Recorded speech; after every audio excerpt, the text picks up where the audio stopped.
చైనాలోని తియాన్జిన్ వేదికగా షాంఘై సహకార సదస్సు ఎస్సీఓ శిఖరాగ్ర సదస్సు సోమవారం ఉదయం ప్రారంభమైంది. ఈ సమావేశానికి భారత ప్రధాని నరేంద్ర మోదీ, రష్యా ప్రధాని పుతిన్ సహా పలు దేశాల అధినేతలు హాజరయ్యారు. చైనా ఇటీవల రూపొందించిన ఒక హ్యూమనాయిడ్ రోబోను అధికారులు ఈ సదస్సులో ఏర్పాటు చేశారు.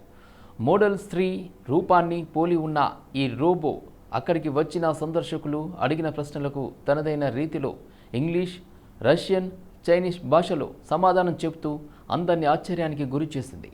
ఈ రోబోను ఎవరైనా ప్రశ్నలు అడిగేందుకు సిద్ధం కాగానే అది ఇవాళ నా గరిష్ట సామర్థ్యంతో నేను చేస్తున్నాను అన్నది. నన్ను ప్రశ్నలు అడిగినందుకు మీకు ధన్యవాదాలు అంటూ సమాధానాలు చెప్పేందుకు రెడీ అవుతుంది.